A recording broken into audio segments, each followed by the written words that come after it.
আসসালামু আলাইকুম ফ্রেন্ডস, একটা নতুন টিউটোরিয়াল নিয়ে আসলাম। তো আমরা যারা অনেকে আছে এলইডির কাজ নতুন করি কিংবা এর সম্বন্ধে একটু নতুন শিখতেছি, তো এই টিউটোরিয়ালটা তাদের জন্য যারা অ্যাডভান্স লেভেলের কাজ জানেন।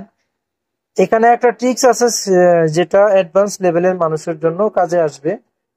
তো ভিডিওটা দেখেন, আমি শুরু করি। তো আজকে আমি ইনভার্টারের সাথে ব্যাকলাইট লাগানোর একটা সঠিক পদ্ধতি আপনাদের দেখিয়ে দিব, যেটা জানলে আপনি কখনোই ব্যাকলাইট লাগানো নিয়ে প্রবলেমে পড়বেন না। তো ভিডিওটা শুরু করি। এটা হলো একটা ইনভার্টার। তো ইনভার্টারে যারা নতুন লাগান তাদের জন্য এই প্রশ্ন বলো। এই দেখেন, এখানে ইনভার্টার গুলো লাগানোর লাইন গুলো দেখেন। এই যে 12 volt, 12 volt, 12 volt, enabled, adjust, ground, ground. তো এখানে দেখেন এটাও একইভাবে, এগুলা লাইটের লাইন। আর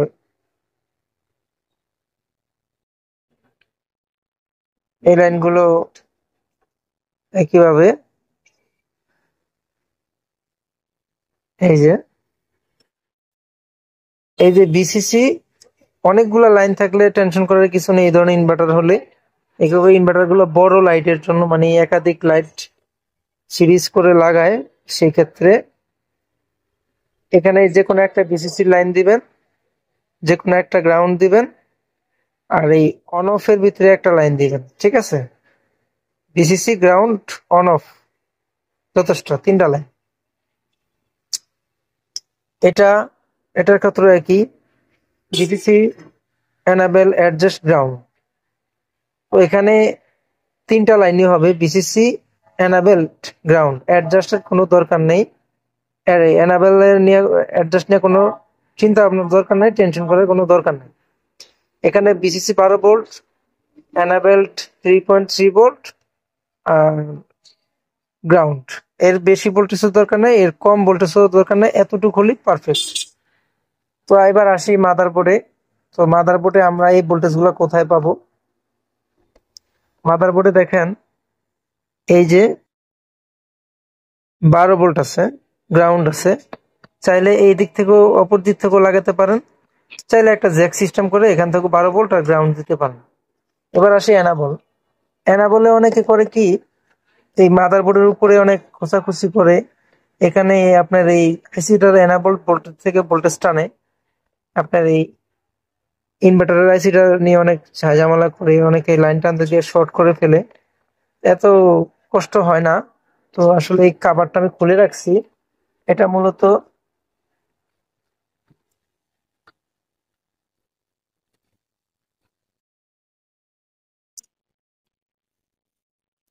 এইভাবে লাগানো থাকে। এই যে এইভাবে লাগানো থাকে, এইভাবে লাগানো থাকার কারণে আমি যে জিনিসটা দেখাবো ওটা পাবেন না। তো এটা আপনারা রিমুভ করতে হবে, খুলে নিতে হবে। নেওয়ার পরে আপনি উপর থেকে ফলো করেন আপনার ইনভার্টারের আইসিটা কোথায়। এখানে, তো এখানে দেখেন, এই ইনভার্টারের আইসিটার এখানে দেখেন, এই যে ক্লিয়ার, PWM ড্যাশ REF, পাওয়ার মোড রেফারেন্স। এই পাওয়ার মোড রেফারেন্স থেকে ভোল্টেজটা টানবেন, স্টার বাই রিলেজ করবেন, এখানে আপনাদের এনাবেল ভোল্টেজটা চলে আসবে।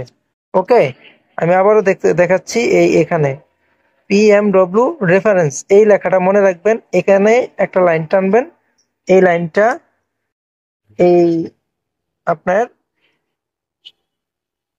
এই এনাবেলে দিবেন। এইগুলো নিয়ে, এই ভোল্টেজটা নিয়ে অনেকে অনেক প্রবলেমে পড়ে। সবচেয়ে বড় আপনাদের জন্য যেটা মানে নতুন টিক্স, সেটাই হলো এই PMW। এটা অনেকে বোঝে না, এটা খুঁজে পায় না। এটা করে কি, এই উপর থেকে এদিক থেকে খোঁচাখুচি করে, এই এদিকে একটু খোঁজে, মানে বিভিন্ন রেগুলেটরে দেওয়ার চেষ্টা করে। অনেকে আছে 3.3 ভোল্ট ডাইরেক্ট দিয়ে দেয়, সেক্ষেত্রে ব্যাকলাইটটা অল টাইম জ্বলতে থাকে, টেলিভিশন স্ট্যান্ড বাই করলেও বাতিটা জ্বলতে থাকে। তো এই জন্য আপনারা এত কষ্ট দরকার নাই, এই এই লাইনটা টেনে দেবেন, ঠিক আছে। এই ক্ষেত্রে বাকি সব যত ইনভার্টার আছে আমার কাছে, সকল ইনভার্টারের একই নিয়ম। এখানে চপার একটা থাক, কয়েল 5টা থাক, 10টা থাক, কোনো সমস্যা নেই, সকল চপারের একই নিয়ম এলইডি লাইট গুলার। আর আগের সিআরটিতে আপনার ওই টিউবলাইট ব্যবহার করতো, সেখানেও আপনার লাগানোর নিয়মটা একই, তো সেখানে ভোল্টেজের লাইটিং এর ওয়ারেন্টি একটু হালকা ভিন্ন, তো সেই ব্যাপারে এখন যাচ্ছি না, এখন সেগুলোর কাজ নাই। আর এখন এইগুলো সেই ইনভার্টারও না। আর লাইটের লাগানোটা তো আপনারা জানেন, তারপর আমি দেখিয়ে দিচ্ছি দুটো লাইট হাতে নিয়ে। এই দুটো লাইট আমি নিলাম। আপনার স্টেক যে কটা হয়, আপনার যদি স্টেক 4 স্টেকের হয় তাহলে আপনি বড় ইনভার্টার ইউজ করবেন, আর যদি আপনি দুইটা লাইটের স্টেক হয় তাহলে ছোট ইনভার্টার হলে হবে। তো আপনি যদি আপনার সার্কিটে ইনভার্টার সাইড খারাপ হয়, লাইটের লাইন আমি অন্য এক সময় আমি ওয়ারিং করে দেখিয়ে দেব। আজকে যারা বিগিনার এবং যারা কাজ করেন তাদের একটু দেখিয়ে দিলে আশা করি আপনারা বুঝতে পারবেন। এখান থেকে এই পজিটিভ লাইনটা এখানের এই লাইটের নেগেটিভে দিয়ে দিবেন। এখানে এই লাইটের নেগেটিভের পয়েন্ট আমাদের খুঁজে বের করতে হবে। এখানে দেখেন, এই যে এখানে পজিটিভ নেগেটিভ আছে, এখানেও দিতে পারেন, আপনি চাইলে এখানেও দিতে পারেন। এই যে দেখেন, এই পজিটিভ, এই নেগেটিভ, এই প্লাসটা মাইনাসটা লাইটের প্লাস মাইনাস, এটা ফলো করবেন না, এই প্লাস এই মাইনাস। তো এখানের যে পজিটিভ লাইনটা, এই যে এখান থেকে আপনি চাইলে লাইনটা টানতে পারেন, এইখানে পজিটিভ তারটা এখানের নেগেটিভে দিয়ে দিবেন। ওকে, তো এই একটা তার এদিকে এটার সাথে এটা সিরিজ হবে। তো আপনার লাইট থেকে যে লাইনটা আসবে, লাইটের এই লাইটের যে আপনার ইনভার্টারের যে লাইটের এই যে এই এলইডির এই যে মাইনাসটা এই লাইটের মাইনাসে দিবেন, আর এই এলইডির প্লাসটা এই এলইডির প্লাসে দিবেন। ওকে, তাহলেই এনাফ। আমি আশা করি বুঝাতে পারছি। আপনারা না বোঝা যদি বুঝতে অসুবিধা, আমি আবারও দেখিয়ে দিচ্ছি।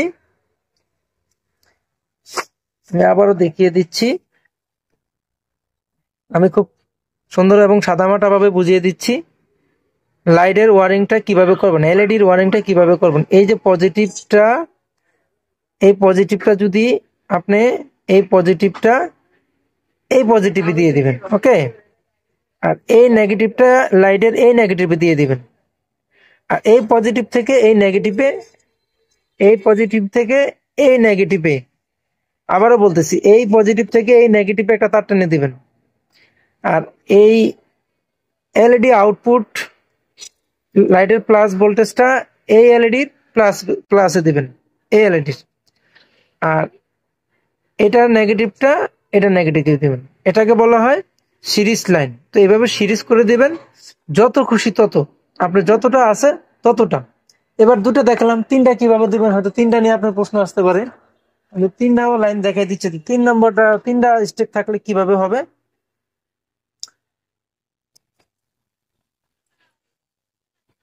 একটু ওয়েট করেন, আমি দেখিয়ে দিচ্ছি। একটু লাইট বড় ছোট হোক, এটা তো লাগাই লোড দিতেছি না। এবার আমি 3টা লাইট, আপনার যদি 3টা লাইট হয় আপনি কিভাবে দিবেন, 3টার ক্ষেত্রে একই। এটার পজিটিভটা এটা নেগেটিভে আসবে। আমি আবার ক্যামেরা দূর থেকে দূরে একটু দেখাচ্ছি। এটার পজিটিভ এটা নেগেটিভে আসবে, এটার পজিটিভ এটা নেগেটিভে আসবে, আর এখানে নেগেটিভ এখানে পজিটিভ। ওকে, আমি আবার দেখে দিচ্ছি। এই পজিটিভটা এই লাইটের নেগেটিভে আসবে, আর এই লাইটের পজিটিভটা এই লাইটের নেগেটিভে আসবে। ওকে, মানে এই দিক দিয়ে ঢুকবে, এই পজিটিভ দিয়ে যাবে, নেগেটিভ দিয়ে ঢুকবে, পজিটিভ হয়ে বের হয়ে আবার এই নেগেটিভে ঢুকবে। এনাফ। আর এখানে পজিটিভ নেগেটিভ এলইডির, যেখানে এই ইনভার্টার থেকে এখানে নেগেটিভ এখানে পজিটিভ। আমি আজকে দেখিয়ে দিলাম। বুঝতে সমস্যা হলে কমেন্টসে বলবেন, আমি ওয়ারিং করে লাইট জ্বালায়া নেক্সট কোনো ভিডিওতে দেখাবো। আশা করি ভিডিওটা বুঝতে পারছেন। ভালো লাগলে আমার চ্যানেলটা সাবস্ক্রাইব করবেন, কমেন্টস করবেন, না বুঝতে পারলে আমি আরো ডিটেলসে দেখিয়ে দিব। কমেন্টস করে জানাবেন, সাবস্ক্রাইব করবেন আমার চ্যানেলটা। সাবস্ক্রাইব করলে আমি উৎসাহ পাবো, আর আপনাদের ভালোবাসা শুভকামনার জন্যই আমি এই কাজগুলো করি এবং আপনাদের দেখাই। তো ভালো থাকবেন, সুস্থ থাকবেন, আল্লাহ হাফেজ। দেখা হবে নতুন কোনো টিউটোরিয়ালসে, নতুন কোনো বিষয়ে। আসসালামু আলাইকুম ওয়া রাহমাতুল্লাহি ওয়া বারাকাতুহু।